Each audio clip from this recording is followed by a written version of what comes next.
ও দিদি, এই টুকরি হাতে নিয়ে কোন দিক গেছিলা? কোন দিক গেছিলাম সহে দেখো না, শাক তুলতে গেছিলাম। আমি কি তোমার মতো নাকি আজরে লোক? আমি কাজের বেটি, কাজ করে খাই। হ্যাঁ, কিরম কাজের বেটি আর কিরম কাজ করিয়ে খাও তা তো দেখতেই পাচ্ছি। কাজ করিয়ে একেবারে অন্ধকার করিয়ে দিচ্ছ।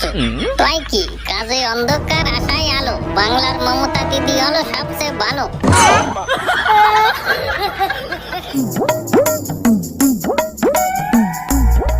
বাবারে বাবা, কি গরম পড়ছে! গরমের ঠেলায় গলা মলা সব শুকিয়ে যাচ্ছে। তাও দিদি, এক গ্লাস জল খাওয়াবা নাকি?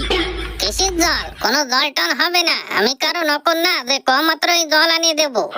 সর্বনাশ, দেখছো গরম কি! এই বয়সে যদি এরম গরম হয়, তাহলে জোয়ান কালে কিরম গরম ছিল। জোয়ান কালের কথা করছো? জোয়ান কালে আমি কি ছিলাম তা কি জানো? কি ছিলে? আগুন ছিলাম।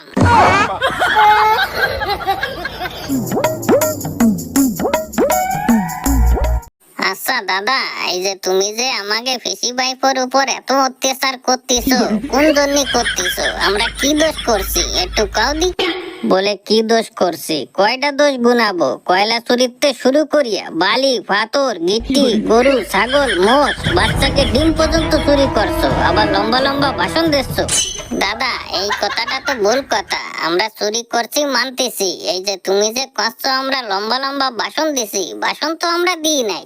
ভাষণ দাও নাই? তোমার ভাইপো কি কইছিল? 4 তারিখের পরে বাংলায় আসো, দেখে নেব। এখন সে ভাইপো কনে কোন গুহার মধ্যে ঢুকছে, জেনেই ঢুকুক পার পাবে না, একেবারে সাইডে টানি বের করব। দাদা, আমি কই কি, যা হবার তাই হয়ে গেছে। টাকা ছাড়া সবই মিছে। দরকার হয় কিছু টাকা নেও, কিন্তু আমাকে পিসি ভাই পরে ছাড়িয়ে দাও প্লিজ। প্লিজ? যতই প্লিজ কভার, যতই তেল মাহাও, আর কাজ হবে না। ভাইপো তো ভাইপো, এবার পিসিরও ভাঙবো।